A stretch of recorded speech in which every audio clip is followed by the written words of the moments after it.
Coming up on Bear News, we'll give you an update on the Iowa caucus and New Hampshire primary that kick-started the election season. We'll tell you all about how Colorado celebrated its third Super Bowl win in a huge way.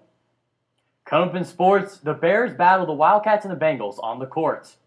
Sunny and spring conditions this past weekend. Is there any snow coming? Stay tuned to find out.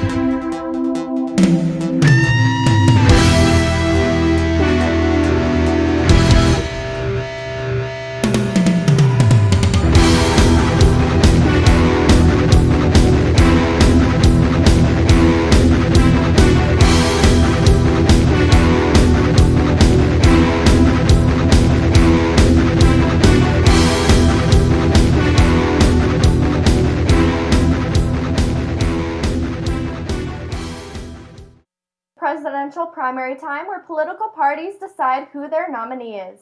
Here's a peek at how the Iowa caucus and New Hampshire primary affect the presidential race. For decades, Iowa and New Hampshire have held the keys to the nomination for White House in November.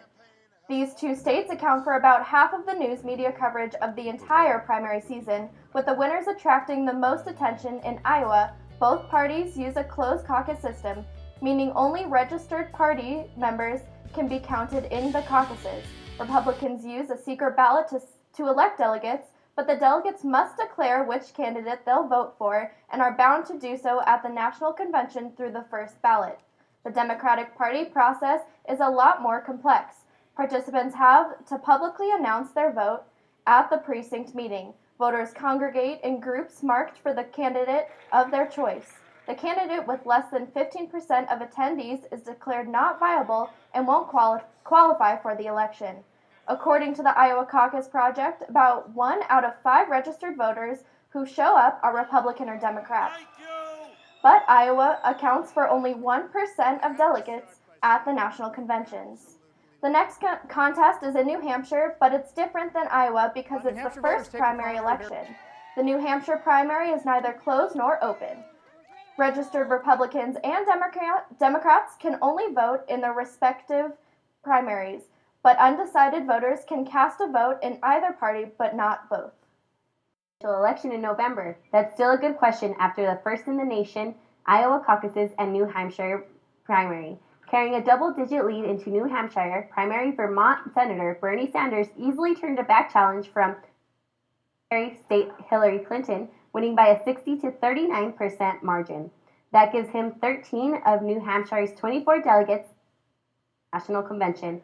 After winning 21 delegates in the Iowa caucus on February, has a total of 34 delegates. Clinton has delegates after picking up 29 in Iowa and 9 in New Hampshire.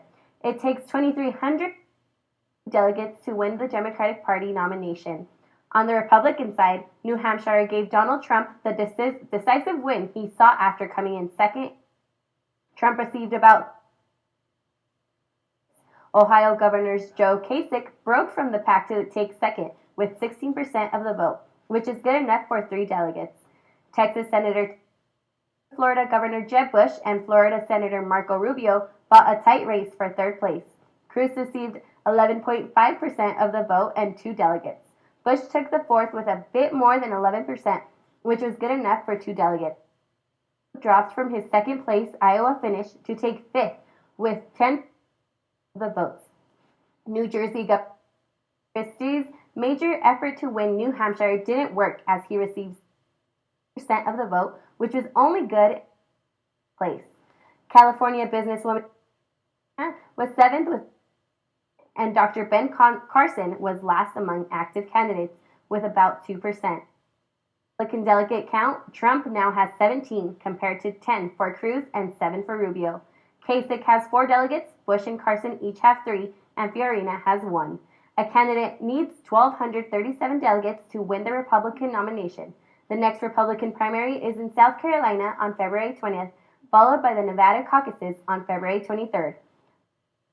Next action comes on February 20th with the Nevada caucus, South Carolina primary on February 27th. Glimpse of warm spring weather in February. What are the chances for snow coming up? John? I don't know. It's looked too great right now, but we had some beautiful warm days outside. We actually hit 60 today, which is remarkable for this time of year in February. But we could see those winds and some clouds lighten up over the night, so that nighttime low could actually drop below 21. But beautiful day we've had the past couple days here. I'll have your full forecast for you in just a moment. February is now here, and that brings us Black History Month. The University of Northern Colorado celebrates Black History Month with a variety of events and activities throughout the month. On February 12th, the Black History Knowledge Bowl takes place in the lounge at Harrison Hall from 4 to 6 p.m. On February 13th, Africana Studies and Social Science professors host a read-in honoring Black Americans of the past and present from 11 a.m. to 1 p.m. in Michener Library. On February 15th, the Marcus Garvey Cultural Center celebrates its 30th anniversary. The open house lasts from 3 to 5 p.m. at the center, followed by a presentation from 5 to 6 p.m. in the University Center ballrooms.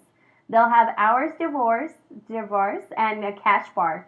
Admission is free for UNC students and $10 for others. You can get tickets through the UNC Association. Visit the UNC webpage for more dates and details. At the University of Northern Colorado, Taco Bell isn't there anymore. Bear News reporter Mohammed Al-Namer tells us where it went and why. Look behind me. There was supposed to be Taco Bell, but it's not anymore. I asked Hal Brown why Taco Bell decided to leave UNC. UNC students can't enjoy a taco at their break from Taco Bell. UNC Dining Services Director Hal Brown told Bear News that Taco Bell's the one who decided to leave UNC. This is an express branch that doesn't serve every food Taco Bell provides in their menu. Plus, there is another Taco Bell on 8th Avenue. Having two branches that close to each other might be a possibility of why the branch closed. But what would be the option instead of Taco Bell? According to Brown, it's really up to the students' population to make a consensus vote. He added that they look at what is hot right now. Brown says he will agree with the decision once the UC decided what to do. Reporting from the UC, for Bear News, I'm Mohammed Al-Namer. So what's coming up to replace Taco Bell? We hope we find out soon. As UNC students, we live and breathe Greeley. But Greeley is a city with interesting beginnings that you might not know about.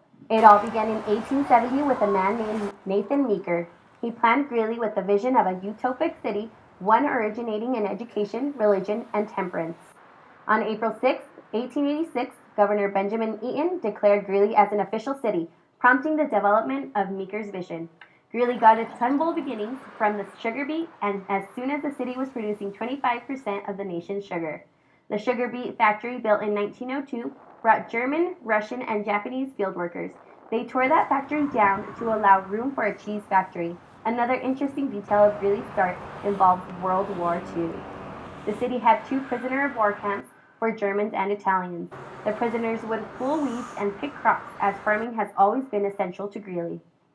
This just proves there is more history to Greeley than what first meets the eye. Coming up next after the break, we'll give you the inside scoop on the new comedy Hail Caesar. Stay tuned, we'll be right back. Welcome to my block party. Glad you can make it. The only triple doubles you get come with fries. Last time you blocked someone, you were online. I can do this all day. Your moves are just gay. Using gay to mean dumb or stupid, not cool. Not cool. Not in my house, not anywhere. It's not creative, it's offensive to gay people. And you're better than that.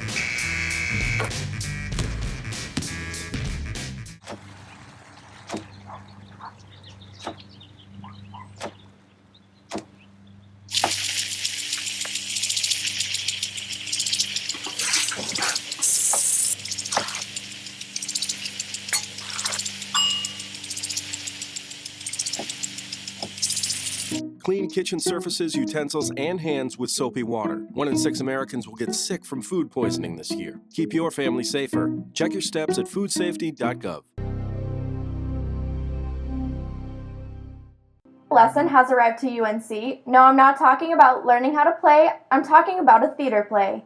The performances of the play are here in Norton Theater, located in Central Campus.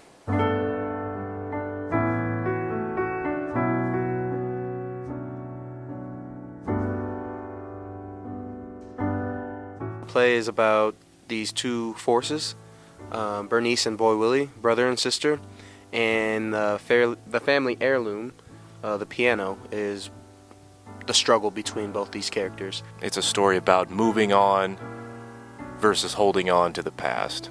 A story about future or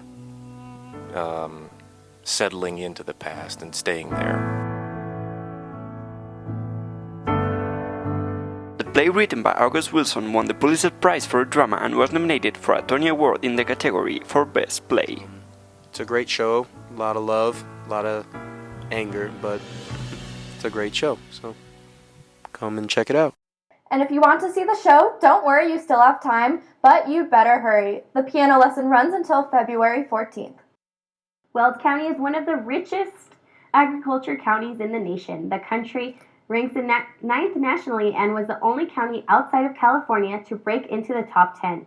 And Weld County features the world's largest beef production company, just outside of Greeley. Agriculture not only keeps us alive, but is what produces jobs that stimulate our economy. Next week, we'll take an in-depth look at agriculture in our county. Have you ever seen that much orange in downtown Denver before? Mayor Michael Hancock put together a parade on Tuesdays to celebrate the Broncos Super Bowl win. Police closed Broadway and many other downtown streets for the event. Hundreds of thousands of people showed their Bronco pride by filling the streets with orange and blue. Many of the players were in attendance, and the Vince Lombardi Trophy made an appearance. Both young and old cheered as the parade made its way through the crowded city. From Manning to Miller, the Broncos spoke about their successful season. The bling is getting bigger, and so are the Broncos' wallets. Fortunately, if you missed the event, one of your friends probably posted something on social media, so check out their account. Are you a big fan of the Coen brothers? Here's Andrew with a look at their recent movie, Hail Caesar. With a dynamite cast including two-time Academy Award winner George Clooney, Hail Caesar doesn't disappoint. The Coen brothers have yet again outdone themselves with this remarkable comedy about a day in the life of a studio fixer who encounters numerous problems at hand. The Coens deliver a tall tale in extraordinary fashion by setting the tone of the air, while still keeping their dry, dim-witted comedy tactics apparent in the film. It represents the film industry of the 1950s, and during this time, television was first emerging and intimidating the success of the film industry. In response, film introduced intricately composed dance and aquatic spectacles, which can all be seen in Hail Caesar. The movie is rated PG-13 and is playing in all major theaters. Coming up after the break, John has your full weather forecast. Stay tuned.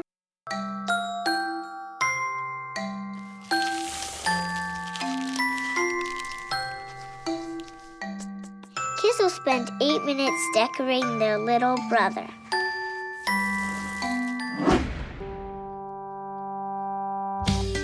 Brushing for 2 minutes now can save your child from severe tooth pain later. 2 minutes, twice a day. They have the time.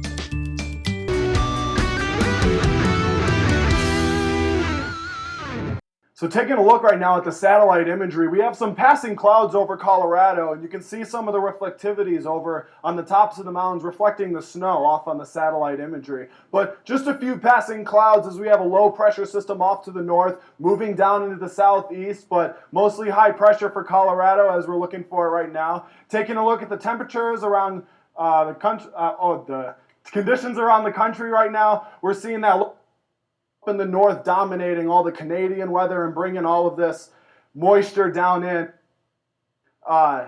bringing all the moisture down into the Midwest, and you can see that they're going to post some snow, but mostly high pressure for Colorado over here, which is good sunny conditions for us. Temperatures around the country, we have temperatures out in Minneapolis right now. Single digits, teens for the Midwest, but warm 50s for Colorado right now, and even some warmer down to the south into Texas. So taking a look right now at the historical averages, we had a high of 61 today, which was just close to our record. 2 degrees Fahrenheit off from that one. That was set in 1991. The sunset and sunrise are sitting about 7 and 5 o'clock right now. But right outside right now, we're currently looking at 66 degrees, which is great for this time of year. The Broncos are Super Bowl champions. Full highlights after the break. All right, give me a spot. You know my motto, safety first. They could be dangerous. I think we should call animal control. Animal control? To be safe. Don't worry. Just... I got this. It's a new motto. You don't have to be perfect to be a perfect parent. There are thousands of teens in foster care who don't need perfection. They need you. Here's your check.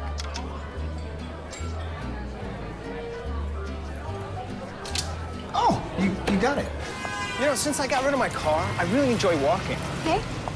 Got it. No. Getting pulled over for buzz driving could cost you around $10,000 in fines, legal fees, and increased insurance rates. Oh, you're home early. You live with your mom? That'll set your game back a few years.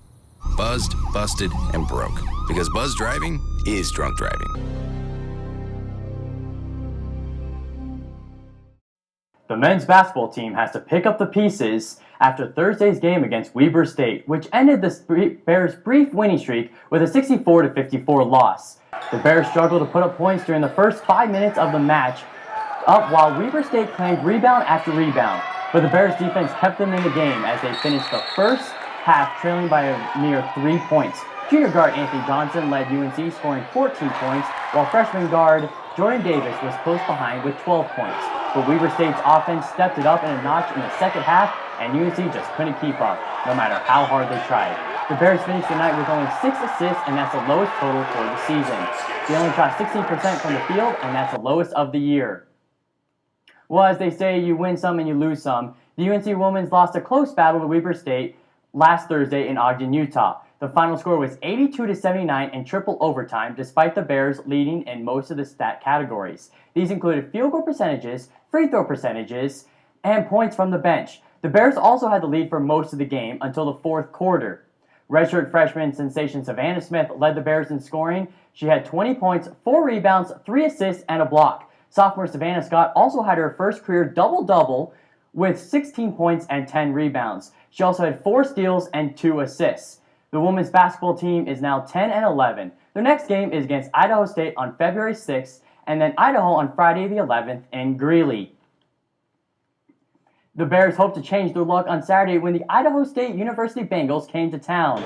But the Bears' speed and the agility of the Bengals, UNC only shot 43% from the field and only made 2 3-pointers during the game. The Bears also struggled at the free throw line, going 9 for 21. The Bears lost 90-57 in one of the most lopsided losses of the season. Home sweet home. That is what the UNC club hockey team thought versus Northern Arizona and Denver. The Lumberjacks came to Greeley to face the Bears Thursday night. 39 seconds into the game, Mike Tabram scores a goal, and the Bears never looked back. The Bears added 2 more goals in the third period and chopped Northern Arizona 3-2. Friday night, the Denver Pioneers trapped and never found their groove. Cameron Taggart was the MVP by recording a hat trick, and the Bears shut out the Pioneers 6-0. The Bears face Metro State at the Ice House tomorrow at 9 p.m. This is the Bears' last home game, so they'll honor 4 seniors for their efforts. Make sure to get to the Ice House to celebrate the Bears' season. Records are made to be broken, just ask Savannah Meadows of the UNC Bears swim and dive team. You could say Meadows had a pretty good weekend as the Bears took on Air Force, Utah, and Texas A&M Friday and Saturday. That ends the regular season, and the Bears now have 2 weeks to prepare for the WAC Conference Championship in Houston, Texas. The first win is always sweet, and head men's tennis coach Rob Gruden got that experience this past weekend. The Bears defeated North Dakota 5-2. The duo of Hayden Kramer and Eric Schurmans pulled off a win with a score of 6-1. On the singles side, Austin Mayo, Connor Findy, Hayden Kramer, and Eric Schurmans also picked up wins, helping the Bears defeat the Fighting Hawks. The Bears host their home opener against Eastern Washington on Friday. We'll have highlights for you next week. An impressive couple of rounds by the men's golf team leads them to a second-place finish. Senior Stephen Kupcho shot a 4 under par on the day to secure 4th place amongst the players. Freshman Josh Matz tied for 9th, shooting a 2 under to help the Bears. Putting all the Bears' scores together resulted in a good tournament as they finished just behind Utah Valley. The next tournament is in Hawaii from February 17th through the 19th. National Signing Day brings 16 new recruits to UNC's football team. Head coach Ernest Collins Jr. welcomed 8 offensive players and 8 defensive players to the roster on February 2nd. The offensive and defensive lines were the main focus of this year's recruiting class, with 3 players from each side. 6 of the 16 athletes are from Colorado, with the rest of the signees being from California, Iowa, Missouri, New Hampshire, Texas, and Wyoming. You can watch the signees highlight reels by visiting the UNC Athletics website. The commercials may have been a letdown this year, but the Broncos added a big W to their record in yesterday's Super Bowl win. Reporter Jacqueline Polizzi shows us a scoop on the big game. This field was once home to the Broncos summer training camp. John Elway won a Super Bowl after spending countless hours here. What was Peyton Manning's magic power? MVP Von Miller. Von Miller continued to make big plays throughout the rest of the game. Strip at the beginning of the game set the Broncos up for a successful win.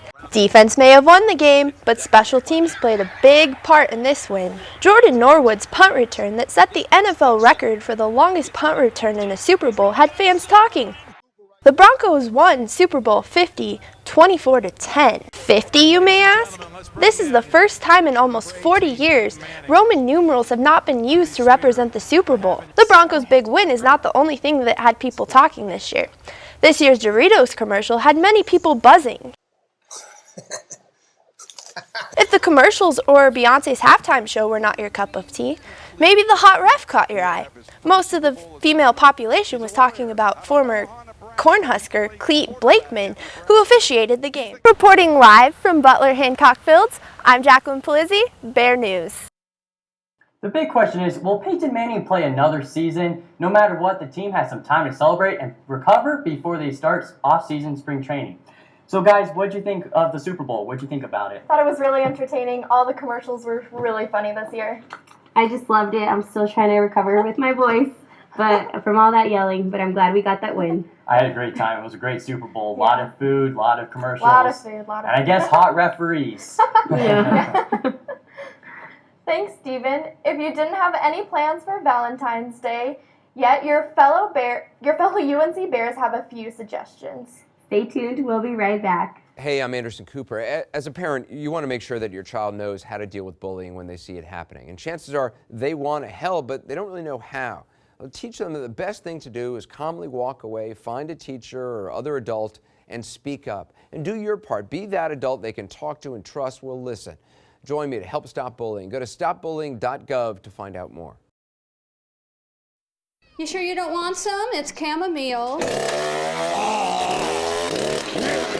Listen, you are extremely terrifying. Just the scariest undead subhuman thing on TV, and I really mean that.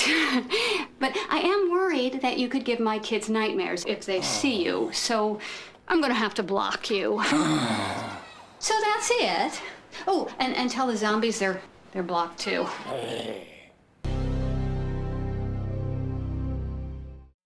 We can't forget about that one thing that makes the world go round. Yes, we're talking about love. And with Valentine's Day approaching fast, we go to Bear News reporter Anna Monet to tell us about the upcoming holiday. I'm Anna Monet, here in the Missionary Library, trying to find out what students' plans are for Valentine's Day. So, Nikki, what are your plans for Valentine's Day? I plan on probably having dinner with my boyfriend. Ooh! And, yeah. And, I don't know, probably just exchange little gifts with each other and probably watch a movie. Got that Fire and Ice Festival in Loveland?